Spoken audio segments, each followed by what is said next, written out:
This is a Maserati MC12 Stradale I've come to have a look at. Limited edition of one of only 50 cars.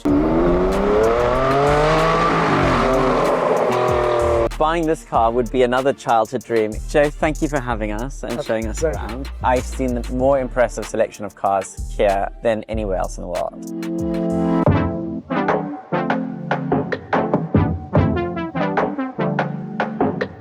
This is Andrew. Andrew and I met on a Supercar owner circle rally 6-7 years ago. Yeah, before COVID, yeah, well before. He was driving like a madman in an F50, and now I've decided I may want an F50 and thought, who better to call than Andrew? So here I am. I'm Andrew Gill. I've run Joe Macari Performance Cars for 20 years. We sell supercars, classic cars, race cars, some modern cars as well. We restore cars, and I just love cars, so I love what I do. So it makes every day fun and interesting. I love the SLR. Do you know, every time one of my cars has broken down, a friend has always offered me a car, different friends. And recently a Kuwaiti friend gave me his SLR, so I drove it for a day in the Supercar No Circle Rally. And then on another occasion, another friend gave me his wife's SLR to drive, and they're so much fun. They're a lot of fun as a car to drive. I actually think they're good value for money. It's just you've got to get used to the steering and the brakes. But it doesn't look like a 20-year-old car. No.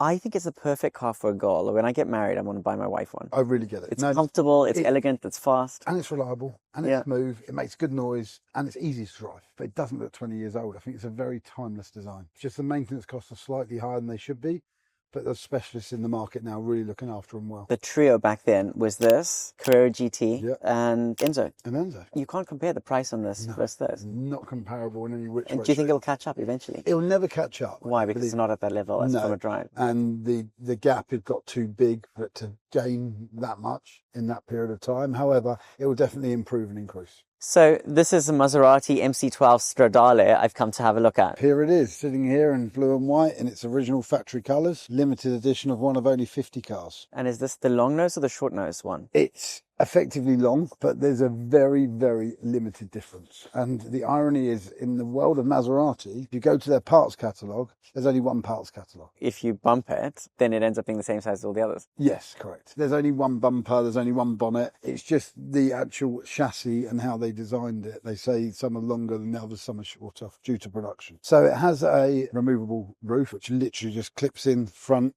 and just latches there. With the roof off, the induction noise is really impressive. Because it doesn't suck air from there like the race car. This is just passive, it's just right? Passive air. Yep, correct, absolutely. But you still hear it because of the noise of the engine.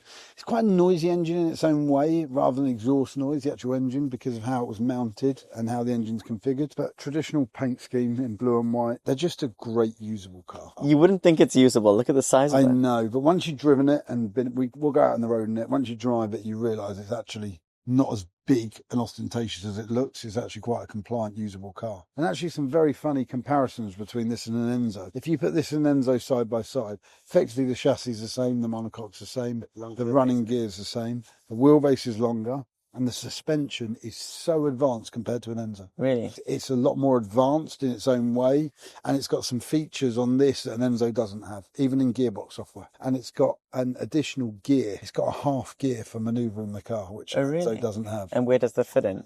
So when you select first gear, I'll show you when we're driving. So you take first gear with the right paddle. Yeah. If you then take the left paddle, one goes to half. So it gives you a half gear. That's manoeuvring car park, up ramp, onto transporters, and only MC12 has that. Wow. It's a special software that they developed because they took the Enzo and redeveloped it at Maserati, and that's where they got to this. Only 50 pieces global production. Sold a lot of them. I'm still not 100% convinced there's 50 cars because... You think there's more? No, I think there's less. There's definitely not more than 50 cars. And actually, if you look at all the press pictures that Maserati launched at the time, there's only about 30 cars in the picture. They had to legally build 50 to homologate the race car. The story I heard was they built 25 and FIA tried to scupper their plans. They changed the regs and said the car had to be shorter. So what they did was they had to build another 25 with a shorter nose, which is why they're 50 cars. Yeah, however, they never actually justified in the business plan or in anything I've seen the Corsa cars, which are not full-blown GT1 race cars, and they have the same chassis as the road car. So I'm not convinced that there's that many road cars. of 50 pieces. There's not one picture of them all together. I've gone through a lot of chassis numbers on the system. I can't find 50 cars. So what are the Corsa cars? Corsa are just the track-only version. They're a track-only version. They never competed with them. It's a bit like a Ferrari FXX or FXXK. Okay. So it's a track-derived privateer car. There's no series for it. It never competed. It was just for private fun. But a few people have homologated them. I know there's 2 Edo competition ones in Canada which drive on the streets on Canadian plates. There is, indeed. I first road converted one 12, 13 years ago. How well does it drive on the road? Not very well. Okay. You'll find that nearly any car you convert a race car to road is never going to be a road compliant car. I've done it now with Senna GTRs, P1 GTRs, Ferrari FXX, They're still race cars. They've turned a road car into a race car. To put it back to a road car, it's already in its best way as a road car. So to convert it back is never the same. The brakes, the steering, the comfort, the sound deadening is still more of a race car. Now we're going to have a look at the F50.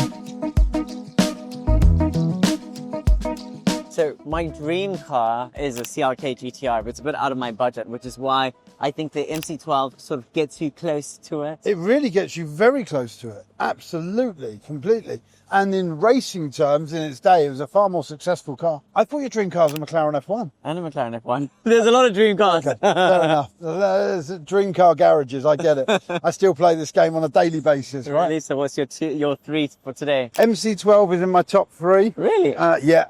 MC12 for me, because I grew up with them and I loved them. I would like to think we've sold more MC12s than any other dealer in the world. I've sold double figures in MC12. Really? That's why I'd be shocked to find 50 cars when I've been through a lot, bought a lot, sold a lot. I sold one only 2 weeks ago. Was that the LaFerrari on the exhaust note we heard just now? It is definitely the LaFerrari. They're doing a warranty check on it for me. It's a blue Electrico car, UK delivered with a special interior in it. I'm just putting a new warranty on the car and then it'll go and hibernate back in storage. I loved having LaFerrari. The only problem is every morning I go out to the car and it wouldn't start because the alarm was so sensitive. The alarm would just start ringing until the battery died. That's unusual. To be honest, I don't get a lot of problems with them. I love them as a car. They're amazing. So it's GTC for Lusso, Ferrari's last real 4-seater car. I don't like the Purosangue. V12, I've driven a few of them. They're incredible to drive, handle really well. 4-wheel drive, so great if you want to drive them in the snow. And then you've got another version of the same engine block in the 812 Superfast, which is a 2-seater Grand Tourer. I think the front engine V12 Ferraris are the best Ferraris. I love them. Got to be inclined to agree. V12, proper power, very usable and a really compliant car. Both of the cars are similar but so different. In fact, that's a 4-seater usable, can be a family car, and that is a great Grand Touring car and really good value for money. There's been times in my life where I've considered both, opted for other cars, but these were cars in consideration. I really like them. I can agree with that. This is an F50. As a child, I had a little toy F50 in my bedroom, a Paragon. You've got it. I still have it. That's okay then, so do I. And buying this car would be another childhood dream. It was, again, one of my favorite childhood cars. McLaren F1, Lamborghini Diablo GT, and F50. I love the yellow. My favorite color in these cars would be black, followed by silver, and then yellow. I think the red's a little bit boring. So this is in its hard top configuration. The downside is it's not something you can change at home. Oh, really? It's really a workshop job to change it. How long does it take? It takes about 2 hours. You can do it in an hour if you do them regularly. But it's nuts, bolts, fixings, and quite involved. So if I'm out driving in the rain... Then what happens is we put the soft roof canvas on. Then you have a separate body panel here with 2 roll hoops that come out of it. And then you have a canvas roof. But if you want the hard top configuration, you have to take that whole panel off from here to there.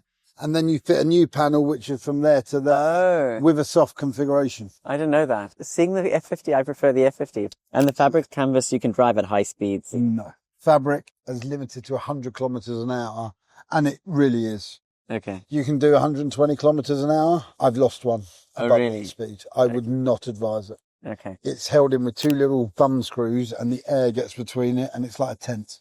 Okay. It can come off. So it is a get you home rain cover. Literally, that's what it is. So I'm sad I can't drive this car today, but it's got a steering problem and the part hasn't arrived. So I took it off a ramp so you could at least see it on the ground. Yeah, it would have been nice to do a back-to-back. I know, I really wanted to. I was excited to drive it. I loved F50 to drive is up there for me. Really, really like it. Can I play with the gears? Yeah, no problem at all. It's quite a short shift, isn't it? It is very short shift. Yeah.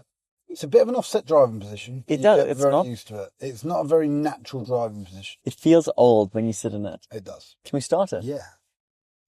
Alto, can I have some keys, please? We're going to start it and see what it sounds like. Okay, thank you. And then push it. Yep, and then that's your start button. So it's a chain-driven engine, so it's quite a loud engine, and it's bolted to the back of you. Literally, the way the car comes apart, the engine is mounted to the back of the tub here, and it's a full carbon monocoque tub. So you really feel and the it's vibration. you feel the resonance through the whole car.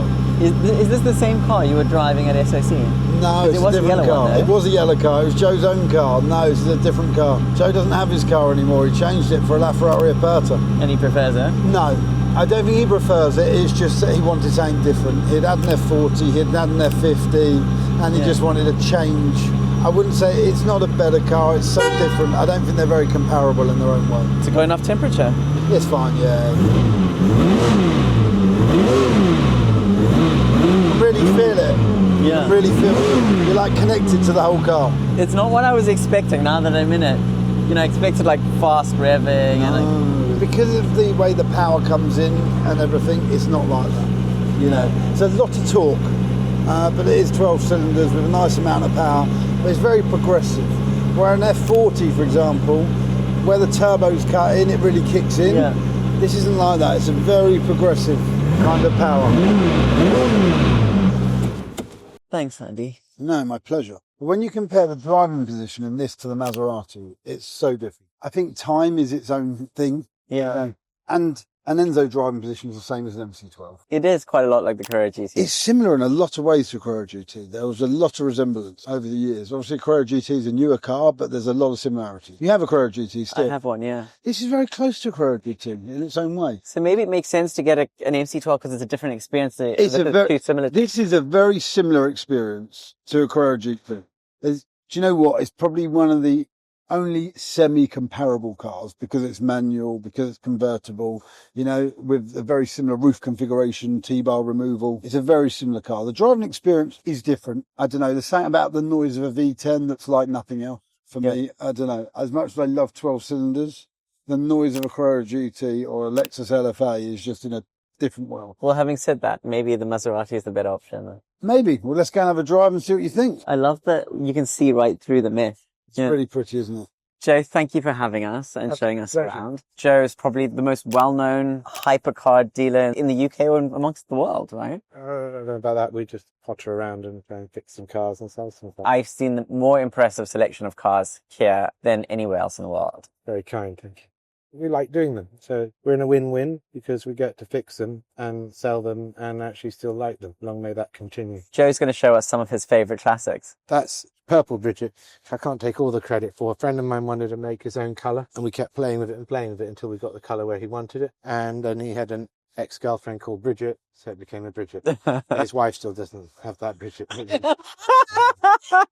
So all our cars, colours, when we make our own colours, they get girls' names. So that's Catherine up there. She was there when she was born. There was a few girlfriends called Catherine back in the day, and they were all a bit grumpy and moody, and that sort of reminded me of a big cloud or like a storm. So that was for her, Catherine, and then Julie's somewhere or other here. Oh, Julie's here. Oh yeah, that's Blue Julie. And do you only take their names after their exes? Oh yeah. So when I was 17, this girl called Julie was really, really nice, and she was too pretty to talk to any of us. So clearly that. When we made a colour that was so good that it had to be Julie, and we never told her. So yeah. This is a 250 GTI. Short wheelbase. So that one we used for racing. That's why it's got a little bit of a flesh wound. And then that one is in the picture up here. This one's special. She's really special. Should we go and have a cup of tea? Let's. Did you grow up in London? West Sussex. And I used to come into London as a kid a lot because it was London. And then when I started trading, I used to come up into London, buy a car and then take it back to Sussex and try and earn some money on the way home. And what did you start off with? Was it exotics or? Oh, no. It's £300 or £400 car. You know, wow. Whatever I can. So it's amazing to what you've got to from there. Well, it's still work in progress, isn't it? So we're still... Yeah. Yeah, no, but, I mean, you know, what was your first aircraft you saw? The first charter was actually for... Oh, really? So it's fully grown up to start with? But by chance, I managed to blag my way into getting the agency to represent Blue Star Jets, which is the world's largest jet company, at 23. Had no idea what I was doing. Spent a year going through Forbes Unfortunate List, cold calling, not a single client. No. And then I met a girl. We exchanged details. Yeah. She contacted me and said, you said you had a jet business. I said I did. I'd never done a charter boat. And she said, well, I want to fly from Mykonos to London. Can you fly them? This was 15 years ago. Yeah, of I course. flew them, and then they flew exclusively with me for the next 7 years, and they introduced me to and a lot of my other big clients. With the charter business now, do you subcontract or do you own some aircraft as well? We don't own any aircraft. So Bring everything in that you need and then exactly. put it all to work. We do a fair amount of sales and acquisition, and most of our clients, once we sell an aircraft, ask us to put it under management, and then we charter them out. Yeah, because the clients aren't using it. Because, the reality is they want to have some return, because it's like they might be doing 100 or 200 hours a year. Yeah. And a couple of hundred hours go to work. Are most of your aircraft Europe or? It's a mix. I'd say about 45% North America based, 35 Europe, and then the rest between Africa, Asia. But America is the biggest market by far. But also, it seems to be much more competitive price-wise in America than Europe. That's because of age. Okay. In Europe, clients tend to be age sensitive. In America, if you look at the average age of an aircraft, a private aircraft flying in the US, 80s or 90s year of manufacture. Yeah. Whereas you tell a client in Europe that you're offering them an 80s aircraft, they won't get on it. Yeah, they're going, I've got kids younger than that. Yeah. Okay.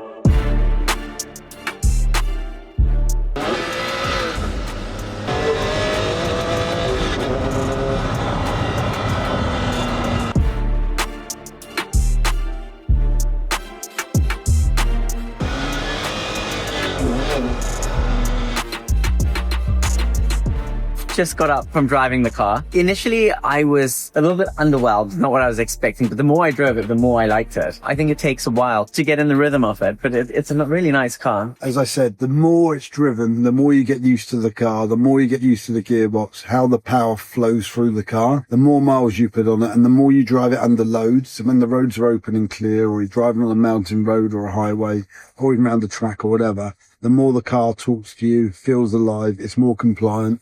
Downside is this car still sat on original tyres, so it was not getting the traction control it should have. But the car was driven very well. It's not like Koenigsegg pushing you back into the seat, but I think it's enough power for public roads. It's definitely enough power, but it's just not modern fast like a car in the last 20 years fast. What did you think of it? I liked it. The more I drove it, the more I liked it. It's a car that needs to be got used to. That's exactly what I said. Yeah, and towards the end, I did start enjoying it. Oh, no, towards the end, coming back down the A3, the trouble is when you get in it for the first time, it's quite an intimidating car because it's quite big.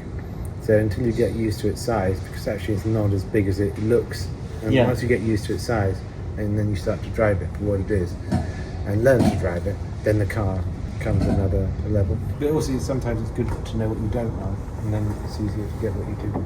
And what do you prefer, the paddle or the manual? That's the other thing.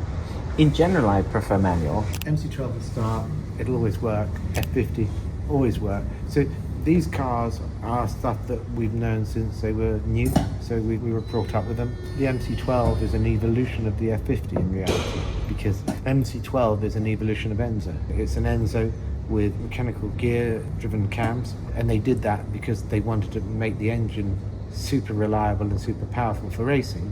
So it was a homologation special. So it was a bit of a cheat. So they took Enzo engine, developed it to another level, and called it Maserati. Yeah. And that car is a homologation special. But if you look at it to justify it as an investment, they're both good. But the Maserati will always be ahead of Enzo, and Enzos are creeping up at the moment, so Maseratis are being left behind, and that will then push forward.